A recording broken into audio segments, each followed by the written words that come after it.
আসসালামু আলাইকুম ছোট্ট বন্ধুরা। আজকের এই জাদুময় গল্পের আসরে তোমাদের সবাইকে জানাই অনেক অনেক ভালোবাসা। আজ আমি তোমাদের এমন এক গল্প শোনাবো যেটা শুধু একটা গল্প নয়, বরং দয়া, মমতা আর সত্যিকারের বন্ধুত্বের একটা অপূর্ব জাদু। কেমন?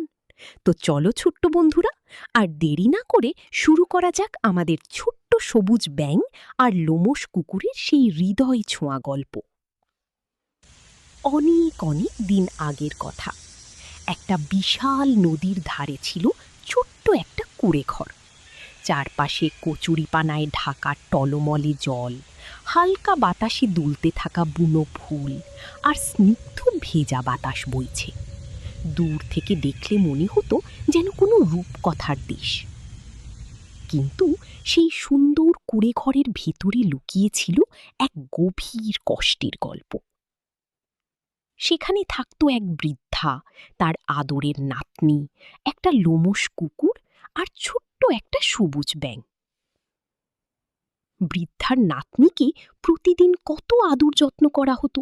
রঙিন জামা পরানো হতো, চুলে বেঁধে দেওয়া হতো টকটকে লাল ফিতা, আর খেতে দেওয়া হতো দারুণ সব সুস্বাদু খাবার। অথচ একই ঘরের আরেক কোণে লোমশ কুকুরটা সারা দিন কাটত পাহারা দিতে দিতে। দিন শেষে তার ভাগ্যে জুটত শুধু শুকনো হাড় আর বেঁচে যাওয়া খাবার। আর ছোট্ট সবুজ ব্যাঙটার জীবন ছিল আরও কঠিন। ভোরের আলো ফুটতেই বৃদ্ধার চিৎকার শুরু হতো, এই ব্যাঙ, নদী থেকে জল নিয়ে আয়, উঠান পরিষ্কার কর, কাঠ কেটে আন। খুদে ব্যাঙটা সারা দিন ক্লান্ত ছোট্ট পা দুটো নিয়ে শুধু কাজ করেই যেত। খিদের কষ্টে পেট মোচড় দিত, তবুও সে কখনো কারোর প্রতি রাগ দেখাত না। কিন্তু জানো বন্ধুরা, সব অন্ধকারের মাঝেও কখনো কখনো একটা ছোট্ট আলো লুকিয়ে থাকে।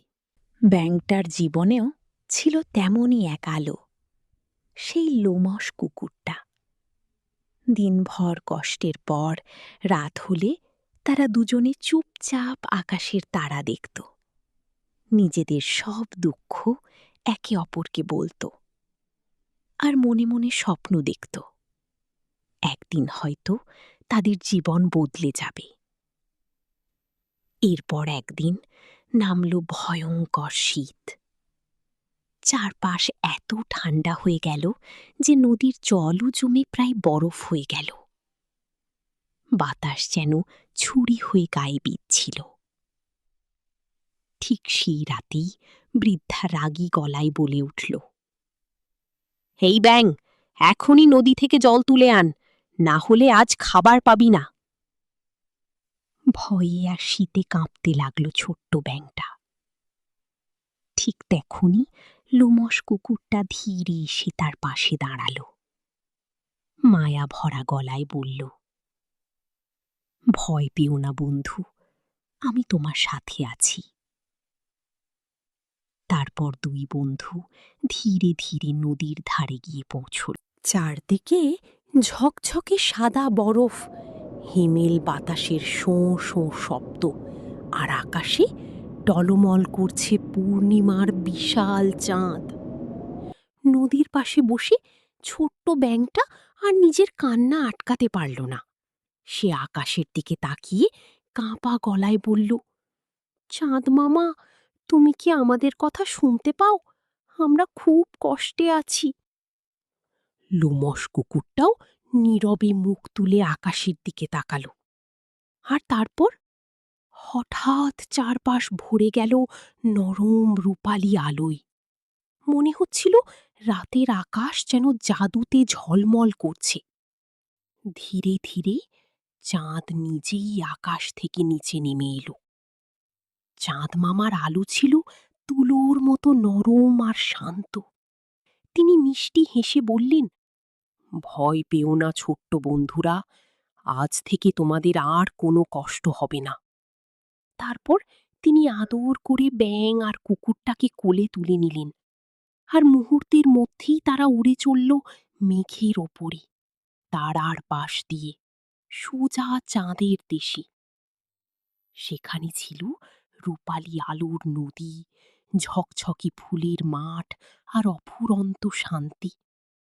এদিকে বৃদ্ধা অপেক্ষা করতে করতে শেষে নদীর ধারে ছুটে এলো, কিন্তু সেখানে এসে সে হতভম্ব হয়ে গেল।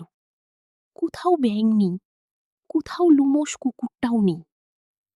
হঠাৎ সে আকাশের দিকে তাকালো, আর তখনই সে দেখল চাঁদের কোলে বসে ছোট্ট সবুজ ব্যাঙ আর লোমশ কুকুরটা আনন্দে খেলছে। তারা এখন অনেক দূরে, নিষ্ঠুরতার নাগাল থেকে অনেক দূরে, একটা নিরাপদ সুখের জায়গায়। বৃদ্ধা কাঁদতে কাঁদতে বলল, ফিরে আয়, ফিরে আয়। কিন্তু তখন আর খুব দেরি হয়ে গেছে, কারণ ভালোবাসাহীন প্রাণী একদিন ঠিকই এমন জায়গা খুঁজে নেয় যেখানে তাকে সত্যি সত্যি ভালোবাসা হয়। এই গল্পটা আমাদের শেখায়, প্রতিটি প্রাণী ভালোবাসা পাওয়ার অধিকার রাখে। দয়া আর মমতা পৃথিবীর সবচেয়ে বড় শক্তি। তাই ছোট্ট বন্ধুরা, সবসময় মানুষ আর প্রাণীদের প্রতি সদয় থাকবে।